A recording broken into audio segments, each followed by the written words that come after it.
নমস্কার, কেমন আছো সবাই? আর একটা নতুন ভিডিওতে তোমাদের সবাইকে ওয়েলকাম। সকাল সকাল আমি আর সোনা ঘুম থেকে উঠে পড়েছি, আর দেখলে এসেছে একটা পার্সেল।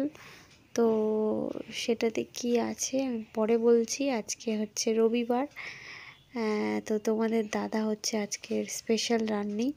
সকাল সকাল ঘুম থেকে উঠে মাংস নিয়ে চলে এসেছে, আর এখন সে রান্না করবে বলে খুন্তি হাতে নিয়ে নিয়েছে। সব কিছুই রেডি করা ছিল, ও এসেই চিকেনটা ধুয়ে ম্যারিনেট করে ফ্রিজের মধ্যে দিয়েছে, দিয়ে এদিকে চাপিয়ে দিয়েছে রান্না। আর পেঁয়াজ, আমি সত্যি বলতে আজকে কিছুই করিনি, শুধু এই যে পেঁয়াজগুলো আর আলু ছাড়িয়ে দিয়ে এসেছিলাম, পেঁয়াজগুলো আলু কটা কেটে দিয়ে এসেছিলাম, আর দিদা সবজি কেটে দিয়েছিল, মা দুটো চচ্চড়ি করেছে। তো এই যে চিকেনটা দিয়ে দিলাম। আজকে বেশ অনেকটাই চিকেন এনেছে, আর স্পেশালি আমার জন্য এসেছে দুটো চিকেন লেগ পিস, যেহেতু আমি তো এখানটায় এই যে এই আলু আমি যা কেটে দিয়েছিলাম তার সঙ্গে মা আরও দুটো আলু কেটে অ্যাড করেছে। আর আজকে কি মূলো, বড় বড় মূলো এসেছে বাড়িতে, দেখো। আর টমেটো দেখলাম কেটে নিয়েছে একটা গোটা।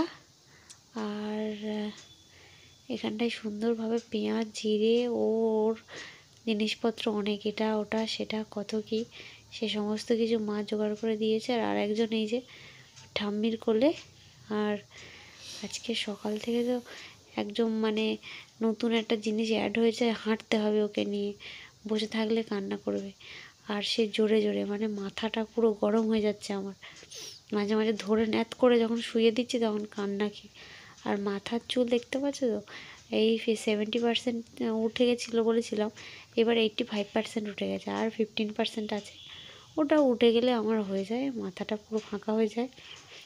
আমার আর তেল শ্যাম্পু মাখার ঝামেলা থাকে না, যা চুল পড়ছে।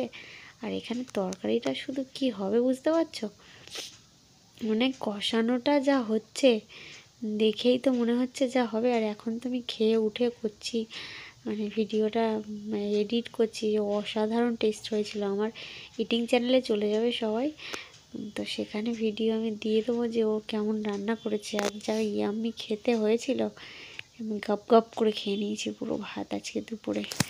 আর আজকে সন্ধ্যাবেলা তো অবশ্যই কোনো রান্না আর হবে না, চিকেনের পরিমাণটা দেখেছো সবাই, রাতেও হয়ে যাবে।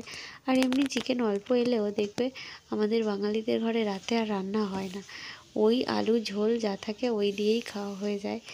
এবারে তো এখানটায় আমি জল গরমটা বসিয়েছি স্নান করবো বলে।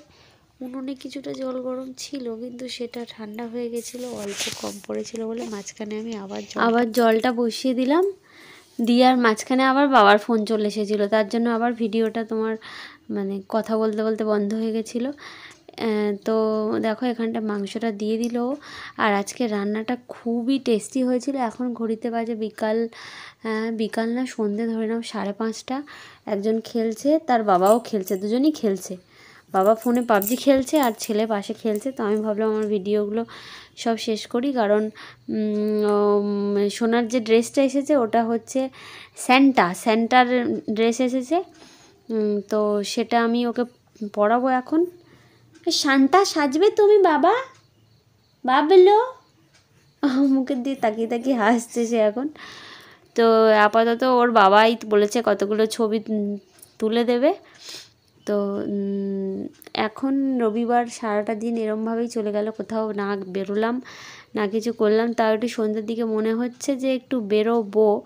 তার একজন কি বলে আর একজন তো মনের আনন্দে গান করতে করতে রান্না করছে, আমাকে আবার বলছে যে এইসব গান টানগুলো যদি শোনা যায় তাহলে কিন্তু খুব খারাপ হয়ে যাবে। এমনি ভিডিও করতে দিতে চায় না, তাও আমি একটু ভিডিও করি। আর তরকারির কালারটা দেখলে না জাস্ট জিভে জল চলে আসবে। তো রাত্রিরে ও বাড়িতে হলে চিকেন আর লুচি তো আরও ইয়ামি খেতে লাগে। তো আমার মাথায় শ্যাম্পু করেছি আজকে একটুখানি। আর এখন দেখো তোমার দিয়েছি, ফ্লাশ দিয়েছি বলে সুন্দর করে আরও বোঝা যাচ্ছে তরকারিটা। তো যেটা বলছিলাম, মাথায় এত চুল পড়ছে, গত 1 বছর চুল পড়েনি তো।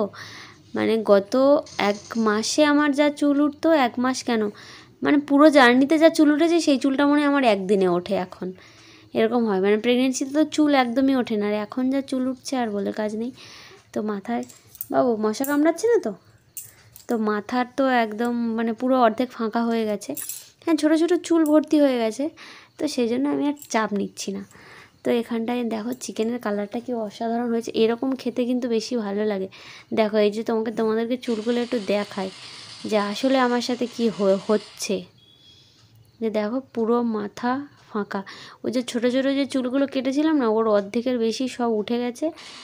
এই যে মাথাটার অবস্থা এখন রোদ্দুরে বলে একটুখানি আরও বেশি বেশি ফাঁকা ফাঁকা লাগছে। চুল এমনি পড়ে যাবে আমার, ওই জন্য চুল নিয়ে আর ভাবতে ভালো লাগে না সত্যি কথা। এবার আমার ঘটু বাবুর কাছে চলে এসেছি। আজকে থেকে দেখছি মানে ঘাড়টা আগে একটু নড়নড় করতো, এখন দেখছি পুরো একদম এরম করে শক্ত কাট করে রেখেছে মাঝে মাঝে, পুরো একদম বেশিরভাগ টাইমটাই নড়নড় করতো। আগে একদমই মানে এরকম করে এরকম করে টিভি দেখতো, আবার হেড নিচু হয়ে যেত। তো এখন মানে বাচ্চাদের কি হয় জানো, একদিনে পরিবর্তন হয়ে যায়। তো আজকে রবিবারটা না এরকম করে কেটে গেল। এই তো সন্ধ্যাবেলা, রাত্রিরে আর কিছুই নেই। তো এই পর্যন্ত ভিডিওটা।